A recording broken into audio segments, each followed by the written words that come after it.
Hi, neighbors. Nice to see you tonight, even if it's just through my screen. This is the first time I get to say this. Hi, this is Mayor Angel Johnston. Thank you so much for tuning in. Whether it's Tuesday night at 6 o'clock or some other time, I appreciate you taking the time to care about your city and to hear what I have to say. Tonight, I'm going to be talking about my opinions on code enforcement. I don't expect you to necessarily agree with them. It's totally okay if you don't. I want to hear from you because what my perception is and what your perception is might be completely different. And the only way that I can be a good mayor is if I hear from you, because this isn't just about me. I'm just one person with one set of opinions, but there are 8,000 people almost in this town, and I want to hear from you. So if you agree with me, please say so. But if you disagree with me, also please say so. I'll try to watch the comments better. I don't actually get on this channel on YouTube all that often because this is, my political channel. And when I'm actually actively watching YouTube, I just watch it on my own regular email login.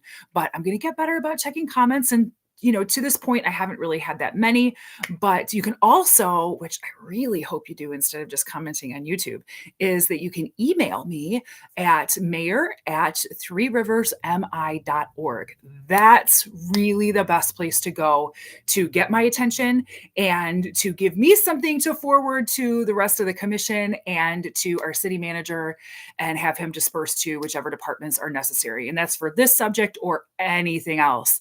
I had a citizen reach out the other day regarding the fees that we're paying for our water bill payments. And I was giddy like a schoolgirl. I was like, oh, I got my first email, from a citizen asking a question. So I won't name you, but you know who you are, sir, and maybe you'll watch this. Thank you. I really appreciate it. So let's dive right in tonight. Of course, I've got my trusty notes and my computer here beside me. Maggie, my little dog, she is right over here, sleeping behind me. So anyway, let's jump in. So tonight, let's talk about code enforcement. And this was something that was a huge concern when I was campaigning. I would say it was the second biggest concern that I heard, and it's a really big deal. We've got a lot of issues here. And in the past week or so, I've taken time to go into some other areas and really pay attention. And I don't see the same problems in other neighboring towns that I see here. So I want to start by saying that we only have one code enforcement officer, and he seems like a nice enough guy, but he's just one human being. To the best of my knowledge, he works from 7 till 3. That's not a whole lot of time to man, and he also manages animal control during that time. So there's a lot on his plate. And again, he's one human being. So Officer Ballard, if you're listening to this, if you ever hear it, this is not an attack on you. You need more resources. And I think you need better direction. So, some questions I've been asked are police officers empowered to write code violations? And I don't know the answer to that. I presented our city manager, Joe Bippus, with an entire list, which I'll get to in just a minute. He got 4 pages of questions from me in an 11-point font in outline for him Monday morning when he returned from vacation. So he's going to take some time to go through those and get back to me. But I'll read you the questions specific to this issue when the time comes. And also, some of those questions were about Safe Built. You know what? Let's just get right into it. Why even wait? So here's what I asked Joe. I said, just under the title of code enforcement, I said, which codes are enforceable by the city itself? Which codes require Safe Built to enforce them? How much time is Safe Built given to respond to complaints? And is this listed specifically in their contract? Also, what are the penalties if they don't respond in a timely manner? Are police empowered to write code violations? If yes, which ones? If no, why not?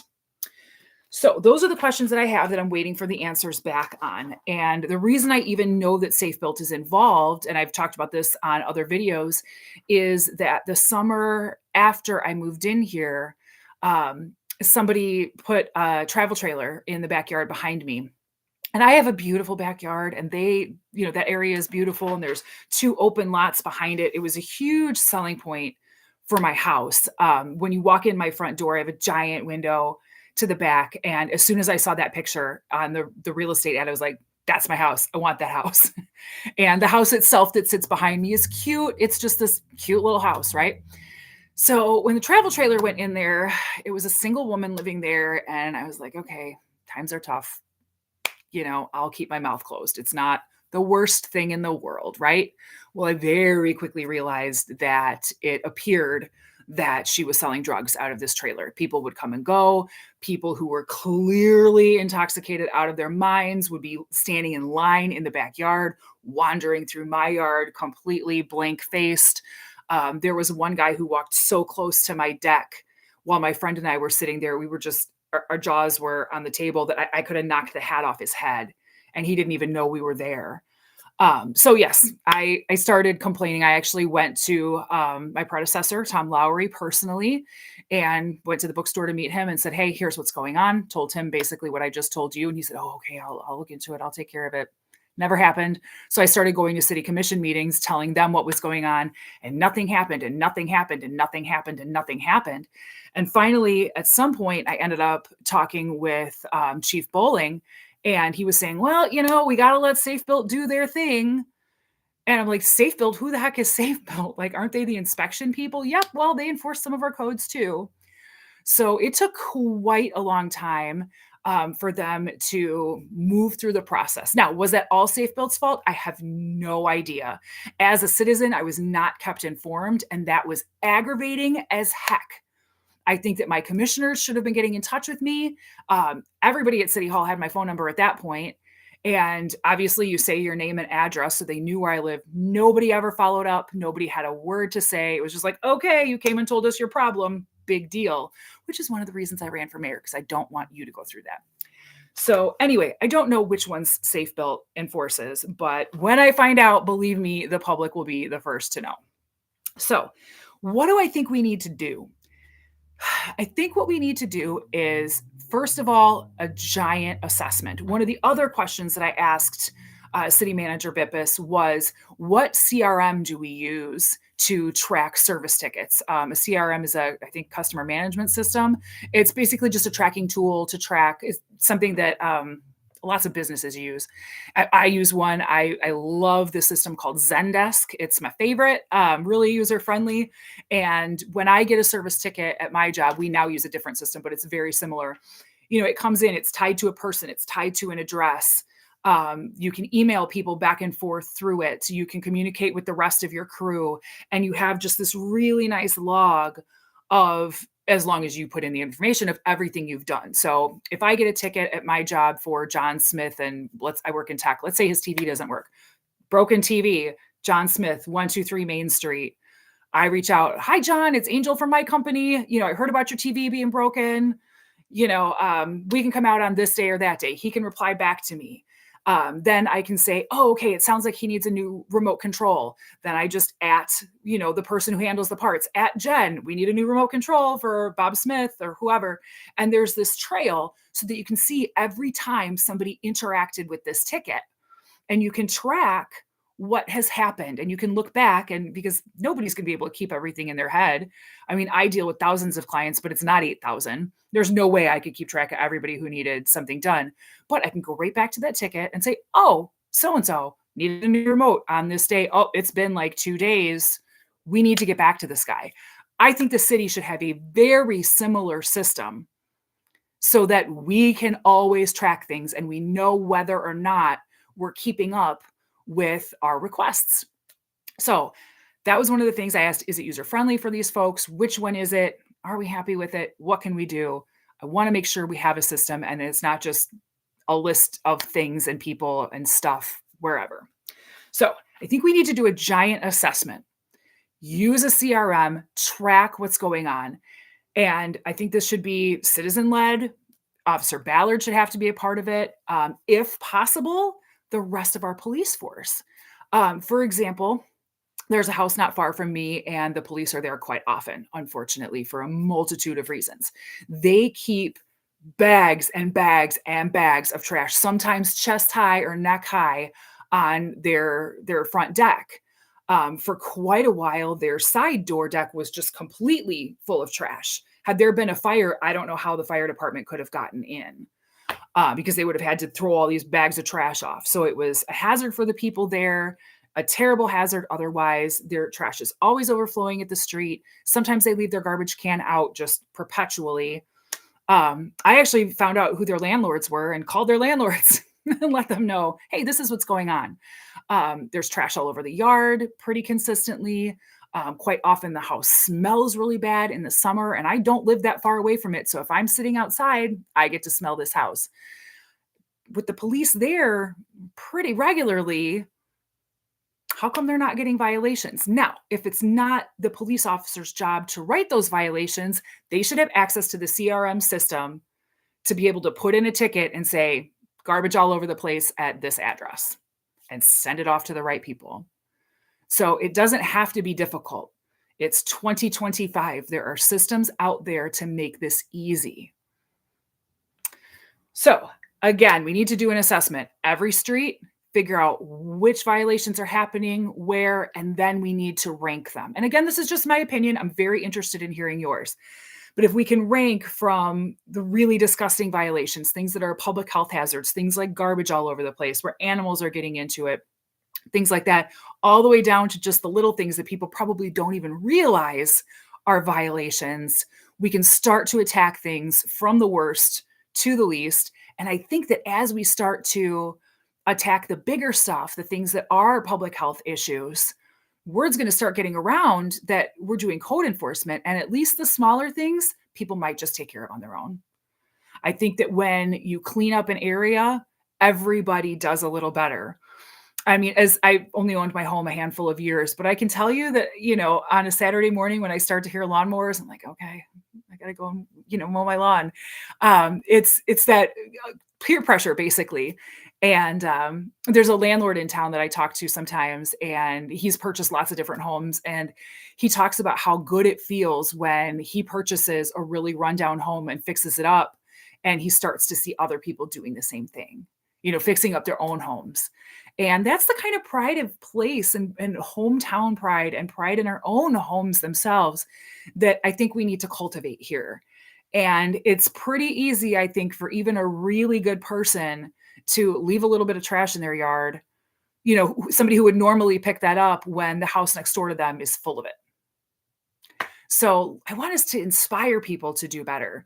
And to neighbors who are listening, if you've got some really obvious, nasty violations, please just be a good person and clean them up. No, I don't want anybody getting tickets. I don't want anybody to have to get a visit from code enforcement. I want people to just do the right thing. Now, there's the other side of code enforcement too, which is things that people don't even realize are code violations. For example, I was meeting with constituents during my campaign, and one woman said that a few years ago, code enforcement knocked on her door and they were about to give her a ticket for some, she said it was late summer, some dead flowers in some flower pots. Really?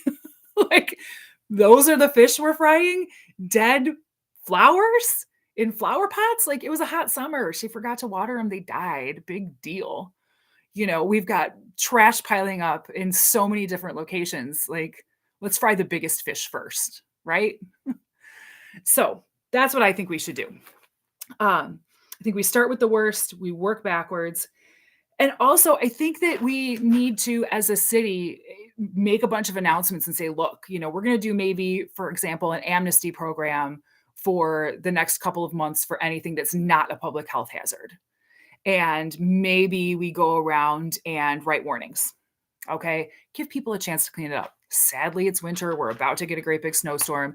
I don't expect anybody to really, get out there and do much if, we're about to have a blizzard. But there's going to be a nice day here and there.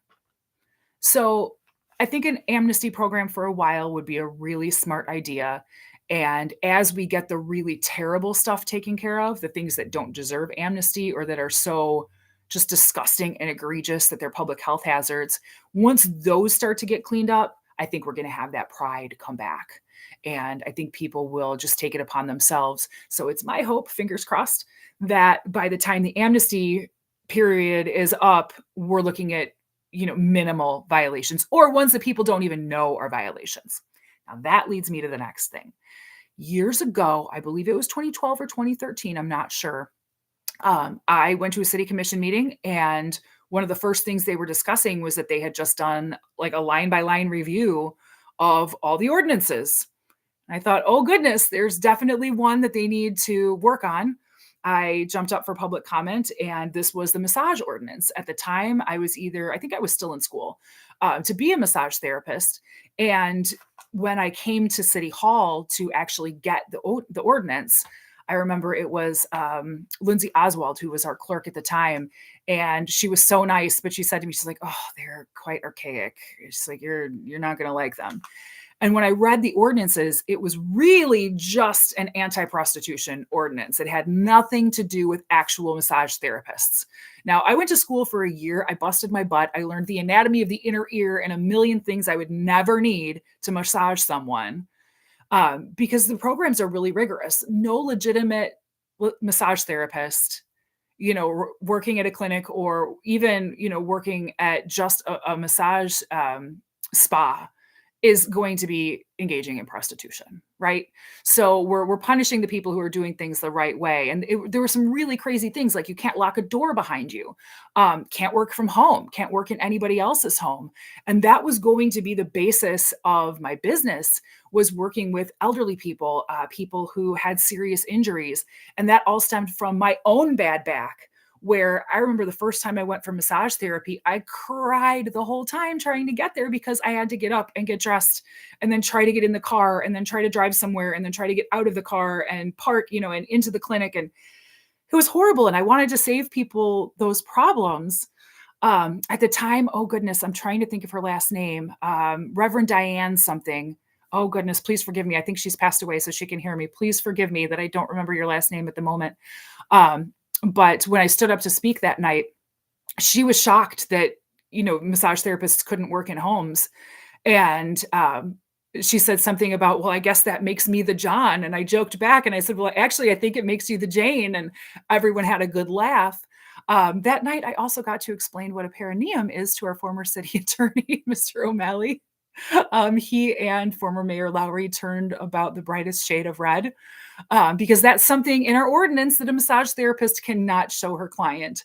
I will challenge you to look it up if you don't know what it is, but I'll say now what I said then. At no point in massage school did anyone teach me how to stand on my head and do the splits, because that's the only way you're going to show somebody your perineum. Anyway, I digress. The point is that there are a lot of ordinances in our city that don't make any sense. Has that one been updated since? I have no idea. But I asked them to update it that night, and I had a very memorable conversation. And to the best of my knowledge, nothing changed. And that just seems to be the standard around here. You can bring it to people's attention, but nothing's going to change. Let's change that. So, what do I have left here? Line by line, start with warnings, work backwards from the worst, amnesty. I think I've covered everything. Let's see. Yeah. And I guess I'll just go back to the fact that we really only have one code enforcement officer. So this is going to have to be a group effort, because we can't expect one man to do all of this.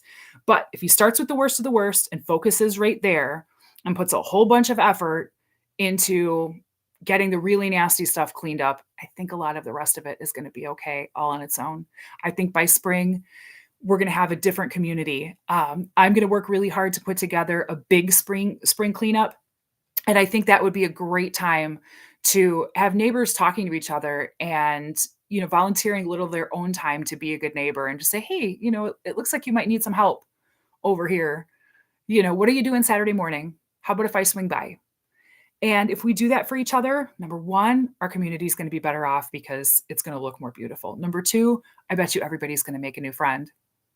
And we'll have a little extra goodwill, because if you go and help someone take care of whatever it is they need, you're going to need something someday too. And maybe they'll be there for you. And that is what community is really about.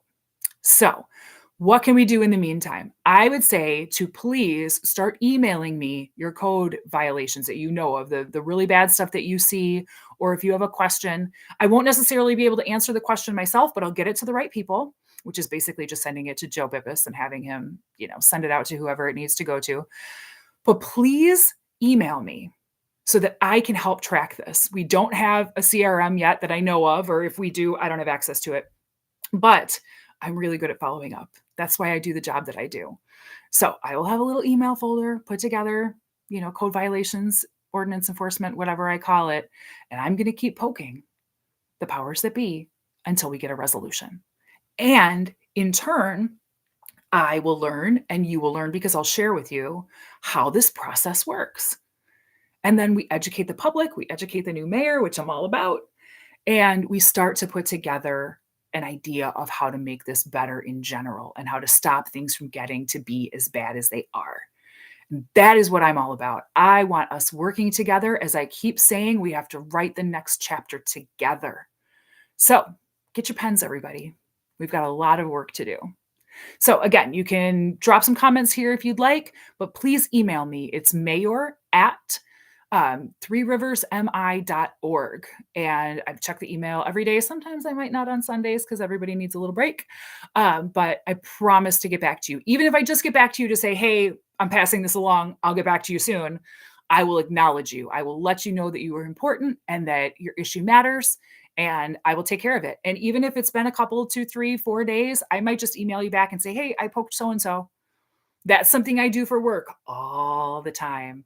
Hi, Bob. I'm so sorry. Your remote control hasn't come in yet, but I wanted to let you know that I checked with so and so, and we don't have a tracking date yet, but I'll let you know as soon as we do. And I'm going to extend that same courtesy to you guys because you have entrusted me with helping to lead this city, and you deserve a mayor who cares. And now you have one. So, goodness, 21 minutes on code enforcement and my thoughts. That's a lot of time. Thank you for sticking with me. Please email me and let's get ready to have a beautiful city because we all deserve it. Thank you, everybody. Have a great night and a wonderful Thanksgiving. Bye bye.